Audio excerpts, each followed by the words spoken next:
বুকের উপর দাঁড়িয়ে সর্বপ্রথম যে মহান নেতা ইংরেজদের বিরুদ্ধে স্বাধীনতা ঘোষণা দিয়েছিলেন তিনি ছিলেন একজন আলেম, একজন মুহাদ্দিস।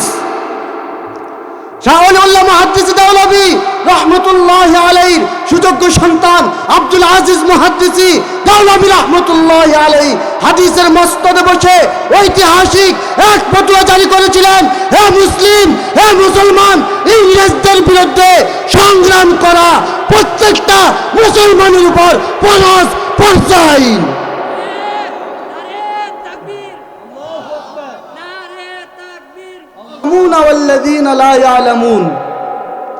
যারা জানে না তারা যারা জানে তাদের থেকে জেনে জেনে আমল করবে। কি বিষয়? দিনের বিভিন্ন বিষয় সম্পর্কে যে সকল মানুষ জানে তাদের থেকে জেনে জেনে আমল করবে। আল্লাহ রসুল সাল্লাল্লাহু আলাইহি সাল্লাম হযরত মুআবিয়া রাদিয়াল্লাহু তাআলা আনহু থেকে বর্ণিত বুখারী শরীফের ৭১ নম্বর হাদিসে হযরত মুআবিয়া রাদিয়াল্লাহু তাআলা আনহু বলেন, সামিআতু রাসূলুল্লাহি সাল্লাল্লাহু আলাইহি ওয়াসাল্লাম ইয়াকুল মান ইউরিদিল্লাহু বিহি খায়রান ইউফাক্কিহু ফিদ্দীন। আল্লাহ তাআলা যেই সকল মানুষের কল্যাণ চান, যাদেরকে আল্লাহ তাআলা চান তারা দুনিয়া আখিরাতে কামিয়াব হবে, একমাত্র তাদেরকেই কোরআনের জ্ঞান দান করেন। সুবহানাল্লাহ। এবং হযরত উসমান রাদিয়াল্লাহু তাআলা আনহু থেকে বর্ণিত বুখারী শরীফের 5027 নম্বর হাদিস। এই হাদিসটা আলহামদুলিল্লাহ আমাদের নুরানি ছাত্ররা অনেক মুখস্থ করে। কি? খায়রুকুম মান তাআল্লামাল কুরআন ওয়া আল্লামা। তোমরা কুরআন পড়ো এবং কুরআন অন্যকে শিক্ষা দাও। যদি কেউ কুরআন পড়ে, যদি কেউ কুরআন শিক্ষা দেয়, তাহলে তার ফায়দা কি হবে, ফজিলত কি হবে, এই সম্পর্কে হযরত আবি রাসূল সাল্লাল্লাহু আলাইহি সাল্লামের সাহাবী তিনি বলেন, আল্লাহ রাসূল সাল্লাল্লাহু আলাইহি সাল্লাম বলেছেন, কিয়ামতের দিন বলা হবে, ইকরাউল কুরআন ফাইন্নাহু ইয়াতি ইয়াউমাল কিয়ামাতি শাফিআন লিআসহাবিহি। মুসলিম শরীফের 804 নম্বর হাদিস। মুসলিম শরীফের 804 নম্বর হাদিসে আবি উমামা রাদিয়াল্লাহু তাআলা আনহু থেকে বর্ণিত, তিনি বলেন, আল্লাহ রাসূল সাল্লাল্লাহু আলাইহি সাল্লাম বলেছেন, তোমরা বেশি বেশি কোরআন পড়ো, তোমরা বেশি বেশি কোরআন পড়ো।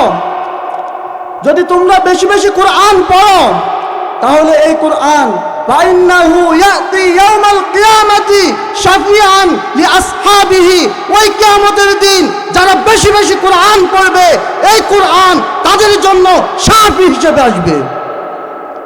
এই জন্য আমাদেরকে যে যতটুকুই পারি কোরআন পড়ার দরকার আছে কিনা?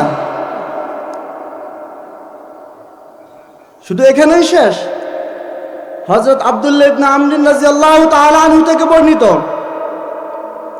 তিনি বলেন, আল্লাহ রাসূল সাল্লাল্লাহু আলাইহি সাল্লাম বলেন, আল্লাহ তাআলা কিয়ামতের দিন বলবেন, ইউকালু লি সাহিবিল কুরআন ইকরা ওয়ারতাকি ওয়ারাত্তিল কামা কুনতা তুরাত্তিলু ফিদ দুনিয়া ফাইন্না কামা কুনতা তুরাত্তিলু ফিদ দুনিয়া।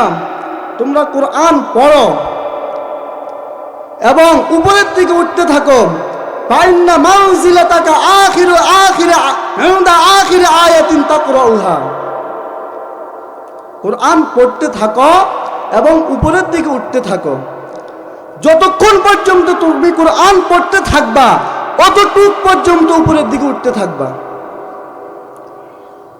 এটা আমার বানানো কথা না, তিরমিজি শরীফের 2914 নম্বর হাদিসে আল্লাহ রাসূল সাল্লাল্লাহু আলাইহি সাল্লামের এই হাদিস উল্লেখ রয়েছে। শুধু এখানেই নয়, মুসনাদে আহমদ, ইমাম আহমদ ইবনে হাম্বল রাহমাতুল্লাহি আলাইহি লিখিত হাদিসের কিতাব, যেই কিতাবটা বর্তমান 50 খণ্ডে লিখিত, ওখানে লেখা আছে 22,900 50 নম্বর হাদিস আল্লাহ তাআলা বলে, আল্লাহ রাসূল সাল্লাল্লাহু আলাইহি সাল্লাম বলেছেন, মান ক্বারা আল কুরআন ওয়া আল্লামাহু ওয়া আমিলা বিহি উলবিসা ওয়ালিদাহু তাজান ইয়াউমাল কিয়ামাহ।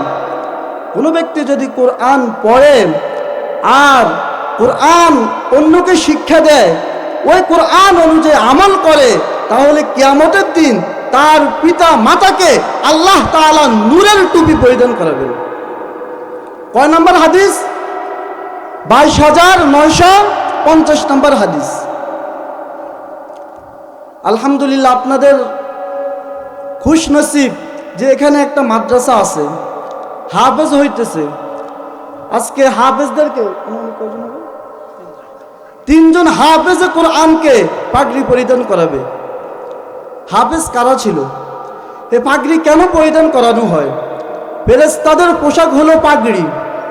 সব মানুষের একটা আলামত থাকে, ফেরেশতাদের এক আলামত হলো পাগড়ি। এই পাগড়ি পরিধান করে হাফেজে কোরআনের উস্তাদ এই সাক্ষ্য দিচ্ছে, এই ছেলে কোরআনের হাফেজ হয়ে আল্লাহ তাআলা যে কোরআনে বলেছেন, ইন্না নাহনু নাযালনা যিকরা ওয়া ইন্না লাহু লাহাফিজুন, আমি এই কোরআনকে নাজিল করেছি, এই কোরআনের হেফাজতের দায়িত্ব আমার। এটা প্রমাণ করে হাফেজে কোরআনের সিনায় যখন 30 পারা কোরআন ঢুকে। মুহতারাম হাজিরিন, কিন্তু আজকে দেখা যায় এই হাফেজে কোরআনদেরকে সমাজের মধ্যে তুচ্ছ চোখে দেখা হয়। এই হাফেজে কোরআনদেরকে সমাজের মধ্যে বোঝা মনে করা হয়। হযরত আব্দুল্লাহ ইবনে আব্বাস রাদিয়াল্লাহু তাআলা আনহু থেকে বর্ণিত, তিনি একটা কথা বলেছিলেন, কুন আলিমান, তুমি আলেম হও, আও মুতাআল্লিমান, অথবা ইলম শিক্ষা করো, আও মুস্তামিআন, অথবা আলেম থেকে ইলম শুনো, আও মুহিব্বান, অথবা আলেমদেরকে মহব্বত করো, ওয়ালা তাকুনিল খামিস, সাবধান 5 নাম্বার হয়েও না। 5 নাম্বার কি? 1 নাম্বার আলেম হও, 2 নাম্বার কাউকে আলেম বানাও বা আলেমদের কথা শুনো, 3 নাম্বার আলেমদের কথা শুনো, 4 নাম্বার আলেমদেরকে মহব্বত করো। তিনি সাবধান, ওয়ালা তাকুনিল খামিস, সাবধান করে বলতেছেন, সাবধান 5 নাম্বারটা হয়েও না। বুঝে থাকলে বলেন তো 5 নাম্বারটা কি? আলেমের শত্রু হওয়া। একজন কোরআনে আলেমকে দেখলে চুলকানি আসা, এটাই হলো ওয়ালা তাকুনিল খামিস। কেউ যদি একজন আলেমকে গালি দেয়, সে আল্লাহর প্রতিনিধিকে গালি দিল। আর আল্লাহর প্রতিনিধিকে যদি কেউ গালি দেয়, তাহলে আল্লাহ তার বিরুদ্ধে যুদ্ধ ঘোষণা করে। মুহতারাম হাজিরিন, আল্লাহ রাসূল সাল্লাল্লাহু আলাইহি সাল্লাম এর উপর এই কোরআন নাজিল হয়েছেন। তাফসীরে ইবনে কাবির আল্লামা ফখরুদ্দিন রাজি রাহমাতুল্লাহি আলাইহি, আলেমরা বুঝবেন, তাফসীরে যে প্রসিদ্ধ কিতাবগুলো আছে তার মধ্যে একটা কিতাবের নাম হলো তাফসীরে ইবনে কাবির, তাফসীরে রুহুল মাআনি আছে, তাফসীরে ইবনে কাসির আছে, তাফসীরে বাইজাবি আছে, তাফসীরে জালালাইন আছে, ইত্যাদি অনেক কিতাব আছে। তার মধ্যে একটা কিতাবের নাম হলো তাফসীরে ইবনে কাবির। ওই কিতাবটা লিখেছেন ফখরুদ্দিন রাজি রহমতুল্লাহি আলাইহি। তো ফখরুদ্দিন রাজি রহমতুল্লাহি আলাইহি ওই কিতাব লেখার পর বিসমিল্লাহ তাফসীর করতে গিয়ে তিনি 2টি ঘটনা উল্লেখ করেছেন। এই 2টা ঘটনার মধ্যে একটা ঘটনা আমরা অনেকেই জানি। মুসা আলাইহিস সালামের যুগে একটি সন্তান, তার পিতা মারা গেল, পরে ওই সন্তানকে তার মা মাদ্রাসায় দিল। প্রথম দিন সে বিসমিল্লাহ পড়ল, আল্লাহ তাআলা ওই উসিলা তাকে মাফ করে দিলেন। এই ঘটনা তো জানি মোটামুটি, নাকি? আরেকটি ঘটনা আমি ওটাই উল্লেখ করি। ফেরাউন যখন মিশরের রাজা হয়, তার যে রাজপ্রাসাদ ছিল, সে তো রাজা হয়ে নিজেকে কি প্রভু দাবি করেছিল? কথা বলেন। রাজা হয়েই তো নিজেকে প্রভু দাবি করে নাই, কিছুদিন পরে করেছিল। সে যখন রাজা হয় তখন তার রাজপ্রাসাদের দরজায় লিখেছিলেন বিসমিল্লাহ, খোদাই করে বিসমিল্লাহ লিখেছিলেন। যাই হোক, লম্বা কাহিনী। মুসা আলাইহিস সালাম তাকে দিনের দাওয়াত দিলেন, সে দিনের দাওয়াত তো গ্রহণ করলেনই না, বরং মুসা আলাইহিস সালামের উপর অনেক জুলুম অত্যাচার করলেন। অনেক লম্বা ঘটনা, তাফসিরে আছে। মুসা আলাইহিস সালাম পেরেশান যে নবীর সাথে বিয়াদবি করে। বনি ইসরাইল তো তখন ভালো ছিল, তখনও ভালো ছিল না, মানে মোটামুটি ভালো ছিল। তাদের উপর জুলুম করে। আল্লাহ তাআলা ফেরাউনকে কেন ধ্বংস করে দেয় না? তার পূর্বে নমরুদকে ধ্বংস করে দিল, আরো অনেককে ধ্বংস করে দিল, কিন্তু ফেরাউনের যে প্রাসাদের মধ্যে আযাব আসতেছে না, কারণে তিনি বুঝতেছেন না। আল্লাহ তাআলা মুসা আলাইহিস সালাম আল্লাহকে বলতেছেন, আল্লাহ ফেরাউনকে আযাব দিতেছেন না, কারণটা কি? বলে, আমি ফেরাউনকে আযাব দিতাম, কিন্তু ফেরাউনের দরজার মধ্যে লেখা আছে বিসমিল্লাহ। আমি যখনই চাই ফেরাউনকে আযাব দিতে, তখন এই নামটা আমার চোখে আসে যে আমার নাম লেখা আছে বিসমিল্লাহ। যেই জায়গায় বিসমিল্লাহ লেখা আছে আর ওই জায়গায় আমি আযাব দিব, এটা হতেই পারে না। এই জন্য আল্লাহ তাআলা ফেরাউনকে 400 বছর পর্যন্ত রাজত্ব করার সুযোগ দিয়েছিলেন, তার প্রাসাদের মধ্যে কোনোদিনও তাকে আযাব দেয়নি। পরিশেষে ফেরাউনকে ধ্বংস করেছেন কোন জায়গায়? নীল নদী নিয়ে। তার প্রাসাদে আযাব দেয় নাই, কোন জায়গায় আযাব দিয়েছেন? নীল নদে।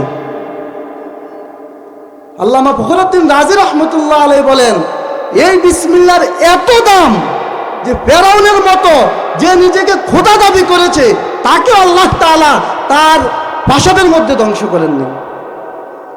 এই জন্য আমরা আমাদের ঘরের মধ্যে কোরআন রাখব এবং কোরআন অনুযায়ী আমল করার চেষ্টা করব। অন্তত একজন সন্তানকে আপনি কোরআনে হাফেজ বানান, বা আপনার নাতিকে বানান। যদি আপনার নাতিকে না বানাতে পারেন, একজন কোরআনে হাফেজকে সহযোগিতা করেন। একজন কোরআনে হাফেজকে যদি সহযোগিতা না করতে পারেন, অন্তত মহাব্বত করেন। আলহামদুলিল্লাহ, আপনাদের পাশে একটি মাদ্রাসা, 80+ ছাত্র। আপনি যতটুকুই পারেন, এরা আলেম হবে ভবিষ্যতে। এরা আলেম হয়ে জাতির বোঝা হবে না, বরং এরাই হবে ভবিষ্যতে জাতিকে মুক্তি করার কারিগর। মুহতারাম হাজিরিন, ইতিহাস আমরা জানি না, যার কারণে আজকে সমাজের মধ্যে কিছু মানুষ আছে যারা মনে করে আলেমরা হলো জাতির বোঝা। আলেমরা জাতির বোঝা নয়। আলেমরা যদি নেতৃত্ব না দিতেন, এই বাংলাদেশ উপমহাদেশ কখনোই স্বাধীন হতো না। মুহতারাম হাজিরিন, আলোচনা সাপেক্ষে আমি একটা ইতিহাস বলি। আমাদের যে উপমহাদেশ, এই উপমহাদেশ সুন্দরে চলছিল, মুঘল সম্রাটরা শাসন করছেন, এবং মুঘল আমলে এই বাংলাদেশ পুরো পৃথিবীর মধ্যে 7 নম্বর ধনী ছিল। কয় নাম্বার? আর আজকে আমরা কয় নম্বর ধনী পুরো পৃথিবীর মধ্যে? দরিদ্র সীমার নিচে। এই দেশের মধ্যে ইউরোপ আমেরিকা থেকে মানুষ রুজি কামাই করার জন্য আসতো। আমেরিকার আবিষ্কার যে করেছিল কলম্বাস, ওই কলম্বাস অনেক লম্বা ইতিহাস, চেয়েছিলেন এই উপমহাদেশকে আবিষ্কার করবে, আমেরিকাকে নয়। সে ভুলে আমেরিকা চলে গিয়েছিলেন। যাই হোক, এই উপমহাদেশ যখন 1757 সালে, ইংরেজরা 1600 শতাব্দীর শুরু থেকেই বিভিন্নভাবে এই দেশের মধ্যে আসতে শুরু করলেন। 1757 সালে আমরা সকলেই ইতিহাস মোটামুটি জানি, মির্জাফর আর গচুটি বেগমের বিশ্বাসঘাতকতায় চির স্বাধীন নবাব সিরাজউদ্দৌলাকে যখন ইংরেজরা পরাজিত করে বাংলার স্বাধীনচেতা মানুষগুলোকে যে গোলামীর জিঞ্জিরে আবদ্ধ করেছিল, তখন থেকে এই দেশকে স্বাধীন করবার জন্য উলামায়ে কেরাম নেতৃত্ব দিয়েছিলেন। এটা আমাদের কথার কথা না, ইতিহাস পড়েন। তখন পর্যন্ত কোনো পলিটিক্যাল পার্টিকে আমরা দেখব না যে তারা এই দেশকে স্বাধীন করবার জন্য সংগ্রাম করেছেন। এবং কি 1870 সাল পর্যন্ত কোনো রাজনৈতিক দলের জন্ম হয় নাই যারা এই দেশকে ইংরেজদের থেকে স্বাধীন করবে। ইংরেজরা যখন এই দেশের ক্ষমতা দখল করে নিলেন, তখন তাদের মূল প্রতিপক্ষ বানিয়েছিলেন মুসলমানদেরকে। আমাদের কথা না, ইংরেজদের এক লেখকের কথা। আর তাদের বাসুর ছিল অন্যরা। মুসলমানরা ছিল প্রতিপক্ষ, শত্রু, আর বাসুর ছিল কারা? অন্যরা। বুঝে নিন, যখন এই দেশের মুসলমানের উপর জুলুম অত্যাচারের স্টিপ রুলার চালাচ্ছেন, তখন ওলামায়ে কেরাম চিন্তা করলেন কিভাবে ইংরেজদের থেকে মুক্তি পাওয়া যায়।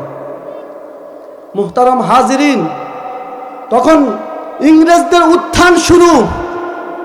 অস্ত্রে শস্ত্রে সজ্জিত ইংরেজদের বুকের উপর দাঁড়িয়ে সর্বপ্রথম যে মহান নেতা ইংরেজদের বিরুদ্ধে স্বাধীনতা ঘোষণা দিয়েছিলেন, তিনি ছিলেন একজন আলেম, একজন মুহাদ্দিস, শাহ ওলিউল্লাহ মুহাদ্দিস দেওলভী রহমতুল্লাহি আলাইহির সুযোগ্য সন্তান আব্দুল আজিজ মুহাদ্দিসি দেওলভী রহমতুল্লাহি আলাইহি হাদিসের মসনদে বসে ঐতিহাসিক এক ফতোয়া জারি করেছিলেন, হে মুসলিম, হে মুসলমান, ইংরেজদের বিরুদ্ধে সংগ্রাম করা প্রত্যেকটা মুসলমানের উপর ফরজ পর্যায়।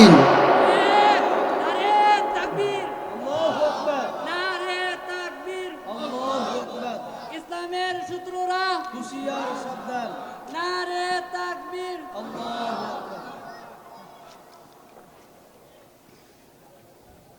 মুহতারাম হাজিরিন, শাহ ওলিউল্লাহ মুহাদ্দিসি দেওলভী রহমতুল্লাহি আলাইহির সেই ঐতিহাসিক ফতোয়ার উপর ভিত্তি করে 1830 সালে ইসমাইল শহীদ, আহমদ শহীদ বালাকোটে এই দেশকে স্বাধীন করবার জন্য রক্ত দিয়েছেন, বিদায় আমরা 47 দেশ পেয়েছি। এবং এখানে ক্ষান্ত নয়, 1857 সালে সিপাহী বিপ্লব যখন ব্যর্থ হয়, এমন এক বিপ্লব হয়েছিল যেই বিপ্লবের পর ইংরেজরা ভেবেই নিয়েছিল আর এই দেশের মধ্যে তাদের থাকার কোনো অধিকার নাই, থাকার কোনো সুযোগ নাই। তখন তারা ইংল্যান্ড ওখানে বসে পরামর্শ করলেন কি এমন শক্তি আছে যে শক্তির কারণে মুসলমানদেরকে আমরা পরাজিত করতে পারি না। কথাগুলো বুঝার চেষ্টা করেন। তখন তারা রিসার্চ করে 3টি শক্তি বাহির করেছেন। 1 নাম্বার, মুসলমানদেরকে আল্লাহ তাআলা যেই ঐশী গ্রন্থ কুরআনুল কারীম দিয়েছেন, ওই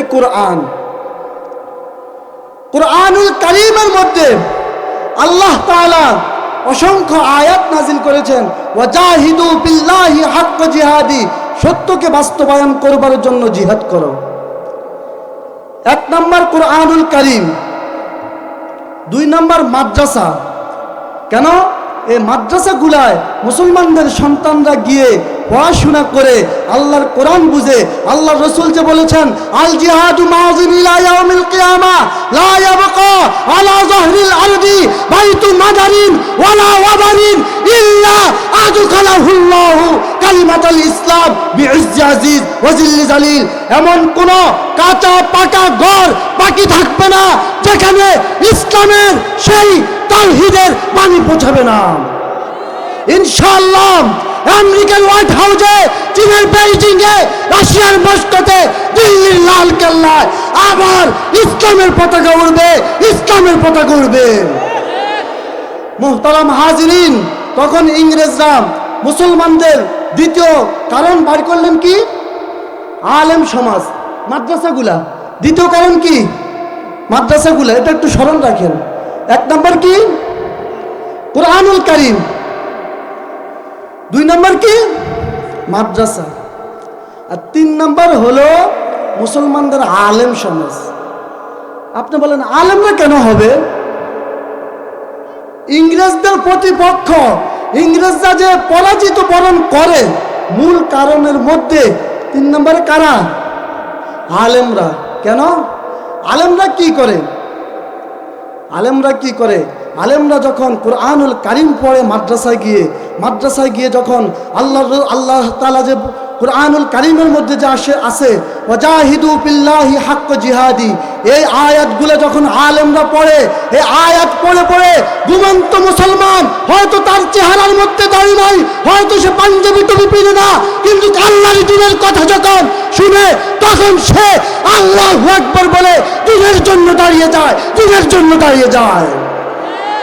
মুহতারাম হাজিরিন, তখন ইংরেজরা সর্বপ্রথম যেই কাজ হাতে নিয়েছিলেন যে এই তিনটা জিনিসকে নষ্ট করে দিতে হবে, এই জন্য তারা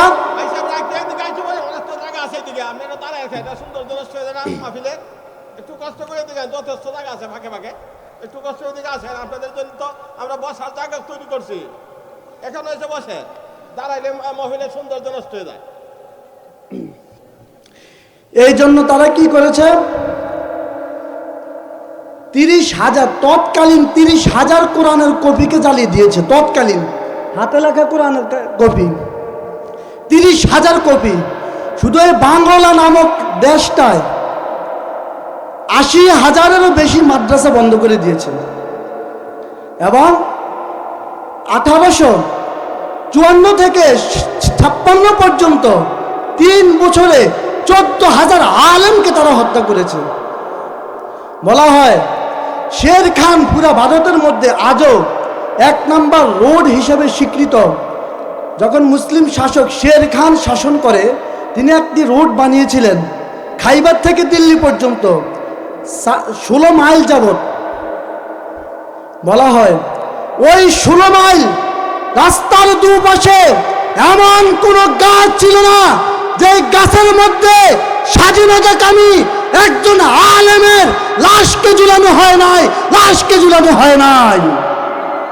মুহতারাম হাজিরিন, শুধু এখানেই ক্ষান্ত নয়, আলেমদেরকে পশু এবং মোষের চামড়ায় পরে পরে জ্বালিয়ে দিত, আলেমদের মায়েদের বুক খালি করত, আলেমদের সন্তানরা এতিম হতো, মায়ের স্ত্রীরা বিধবা হতো।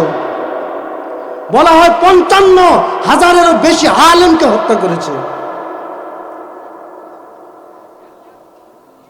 মুসলমানরা যখন দেখলেন যে কোনোভাবেই এদেরকে দাবানো যাচ্ছে না, তখন হুজ্জাতুল ইসলাম কাসেম নানুতুবি রহমতুল্লাহি আলাইহি একটি সিদ্ধান্ত নিলেন। কি? তিনি ভাবলেন আমি একটি মাদ্রাসা করব। বুঝেন, আমি যেই কথার জন্য এখানে এতটুকু টেনেছি, হুজ্জাতুল ইসলাম কাসেম নানুতুবি রহমতুল্লাহি আলাইহি বললেন আমি একটি মাদ্রাসা করব। কেন? ওই মাদ্রাসা করব এই জন্য, মাদ্রাসা থেকে দ্বীনের রাহবার বাহির হবে, দিনদার বাহির হবে এবং তারাই পরবর্তীতে জিহাদ করে ইংরেজদেরকে বিতাড়িত করবে। বাস্তবতা কি বলে? কাসেম নানুতুবি রহমতুল্লাহ আলাইহি যখন এই ঘোষণা দিলেন, ইংরেজ এক অফিসার বলল কাসেম নানুতুবির মাথা নষ্ট হয়ে গিয়েছে। কেন?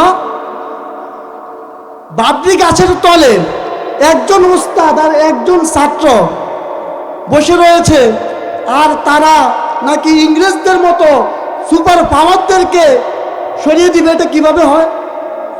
তারা আসছে দেখার জন্য, দেখেছে বাস্তবেই কাহিনী এরকম। তখন কাসেম নানুতুবি রহমতুল্লাহি আলাইহি বলেছিলেন আজ হয়তো তোমরা মনে করেছো যে মুসলমানরা এই মুসলমানদের এই মাদ্রাসা থেকে কিছুই করতে পারবে না। ইনশাআল্লাহ এমন একদিন আসবে এই মাদ্রাসা থেকে সাইকেলহীনদের সৃষ্টি হবে, আর সাইকেলহীন ইংরেজদেরকে বিতাড়িত করবে। মুহতারাম হাজিরিন, সেই সাইকেলহীন রহমতুল্লাহি আলাইহি হুসাইন আহমদ মাদানী রহমতুল্লাহি আলাইহি ইংরেজদেরকে এদেশ থেকে বিতাড়িত করেছেন।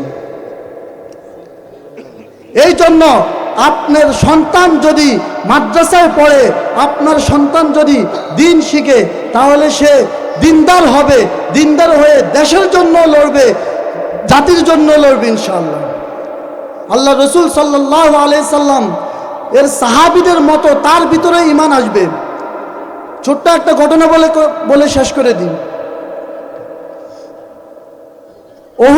বদরের যুদ্ধের সময় আল্লাহ রসুল সাল্লাল্লাহু আলাইহি সাল্লাম মদিনায় একটি ছোট রাষ্ট্র কায়েম করেছেন।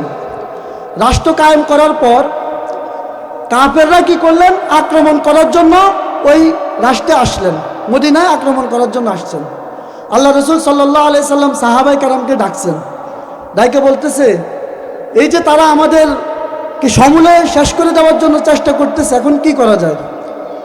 তখন আল্লাহ রসুল সাল্লাল্লাহু আলাইহি সাল্লামের সাহাবী মিকদাদ রাদিয়াল্লাহু তাআলা আনহু দাঁড়িয়ে বলেছিলেন, ইয়া রাসূলুল্লাহ, আমরা আপনাকে মুসা আলাইহিস সালাতু ওয়াস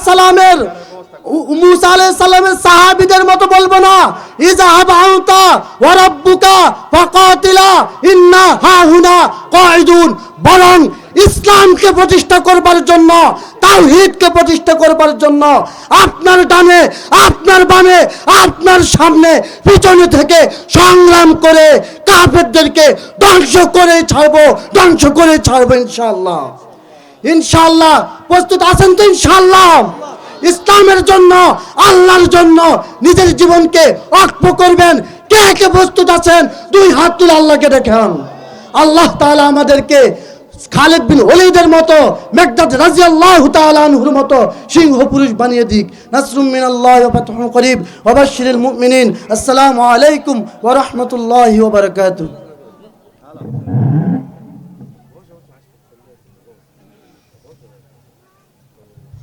আচ্ছা, ওকে,